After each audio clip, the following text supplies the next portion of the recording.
Nahulog ako sa puno, nabagok ang aking ulo at nawalan ng malay. At sa part na to ay nagnakaw na rin kami ng kalabaw. Aray ko. At kumuha na rin kami ng papaya, tinabol kami ng may-ari.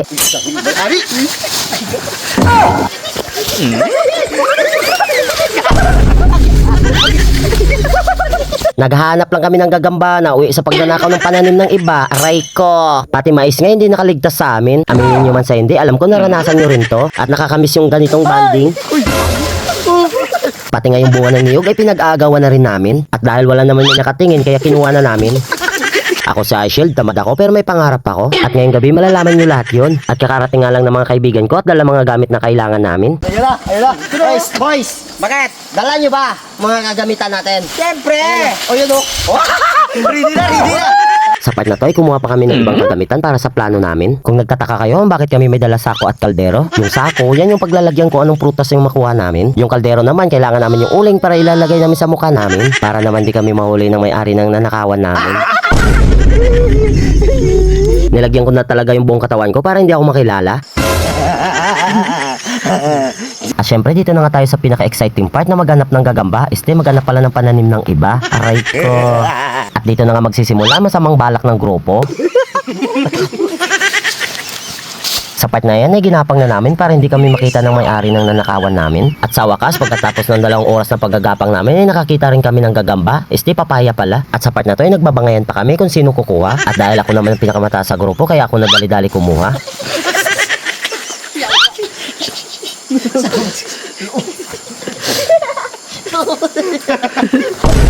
Sa part na to ay nakakatawa nga lang isipin ay kumukuha kami ng pananim ng iba nakapagbanding pa. At dahil wala kaming dalang panungkit kaya ayan yung pinsan ko dumiskarte na. At sa part na to ay nangyari nang hindi namin inaasahan, hinabol lang naman kami ng may-ari. Ari.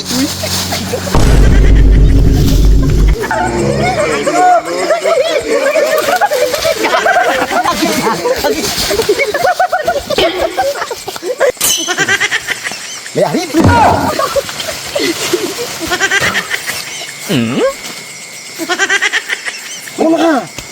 Muna kayo. Boss, ikaw muna. Bakit? May team kayo, hindi ka makita.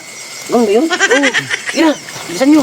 Nahuli nga kami ng may-ari ng papaya na ninakawan namin na ba'y okay lang? Dahil napakalaking biyaya naman ang nakita ko. Uy. Kalabaw. Boss, delikado tayo. Makakabalikan tayo na.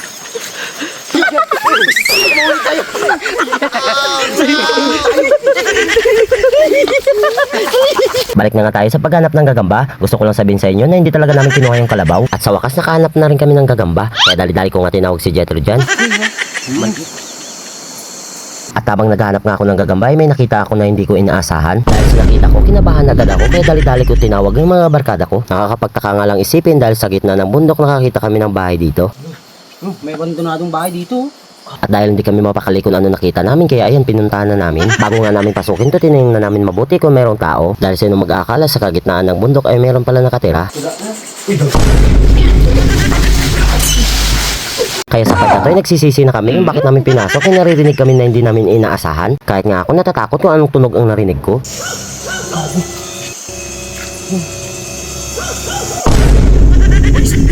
Uy! Bakit? Bakit?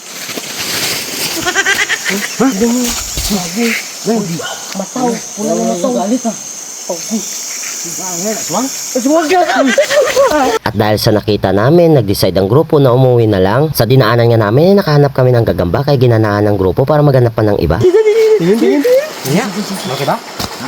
Wow! Pwede na yan. Dahil sa gagamba na yan, nabuhayan na yung loob namin para maghanap pa ng iba. Katulad ng ex mo, nagkulang ka lang, naghanap na ng iba. Aray ko! At sa part na to, dahil wala namang gagamba, kaya kumuha na lang kami ng iba. Kaya ikaw, wag ka patanga-tanga, meron na pala siyang iba. Ay! Grabe! Uy!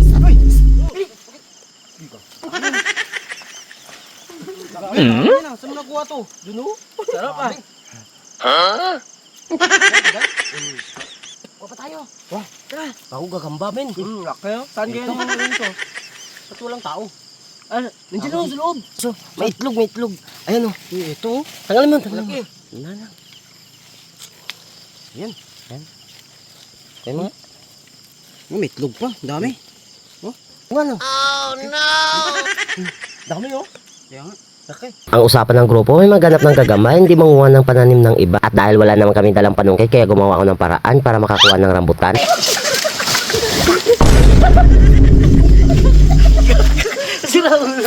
At sa part na to ay nangyari na nga, hindi ko inaasahan ang mahulog ako sa'yo. Aray ko. Dami siya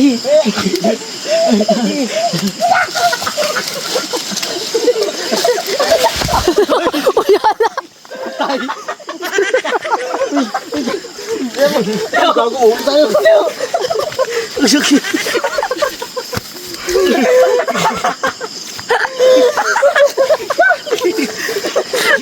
Tuhod ka na. Gago na lagi. Ulo ko ba?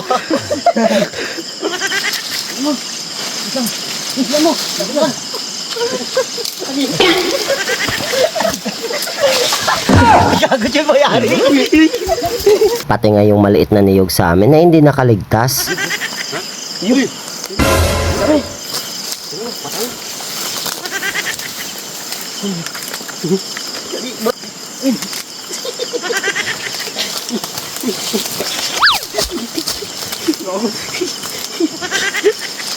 Yari ko. Bisan nyo! Bisa nyo, baka mulit tayo. Uy! Bisan nyo! Dali ka.